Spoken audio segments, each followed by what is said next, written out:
நிதி அமைச்சரை வந்து நம்ம நாட்டுக்கு அனுமதிச்சு அவங்கள பேச்சுவார்த்தை கூட செய்ய வச்சோம். அது இதெல்லாம் எதை காமிச்சது அப்படின்னா, நம்ம வந்து எவ்வளவு தூரம் அவங்களோட நெருக்கமா இருக்கிறோம். உலக நாடுகள் எந்த நாடும் அவரை அனுமதிக்க தயங்கக்கூடிய ஒருத்தரை வந்து இந்தியா வந்து வரவேற்ற ஒரு நிகழ்வை நம்ம பார்த்தோம்.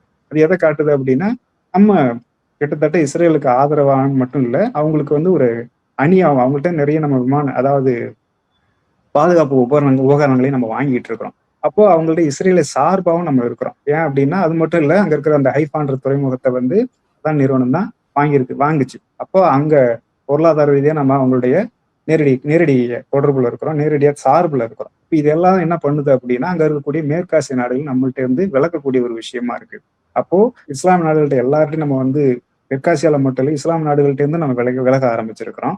அங்க மேற்கு உலகத்துல பாத்தீங்க அப்படின்னா, நம்ம அமெரிக்காவுக்கு சார்பான ஒரு நிலைப்பாடு எடுத்தாலும், அமெரிக்கா நமக்கு எதிரான நிலைப்பாடு எடுத்துக்கிட்டு இருக்கு. அப்ப எதிரான நிலைப்பாடு ஏன் எடுக்குது அப்படின்னு, நீ வந்து ரஷ்யா கிட்ட இருந்து நீ வாங்கக்கூடிய அந்த அணு உலைகள் ஆகட்டும், இல்ல பாதுகாப்பு உபகரணங்களாகட்டும் நீங்க வாங்கக்கூடாது. என்கிட்ட தான் வாங்கணும். அதே மாரி ரூபாய் அல்லாத வணிகத்துல நீங்க ஈடுபடக்கூடாது அப்படின்னு சொல்லி இந்தியாவை மிரட்டுறாங்க. அப்ப மிரட்டுறதுக்கு அதுக்கு எதிரா என்ன பண்ணுது அப்படின்னா, இந்தியா மிரட்டுறது மட்டும் இல்ல, வரி விதிப்பும் நம்ம மேல கிட்டத்தட்ட 50 விழுக்காடு வரி விதிப்பு செஞ்சிருக்கிறாங்க. அப்போ அது நம்மளுடைய பொருளாதார ஏற்றுமதியை வந்து கடுமையா பாதிச்சிருக்கு. இது வரைக்கும் பாதிச்சுக்கிட்டு இருக்குது.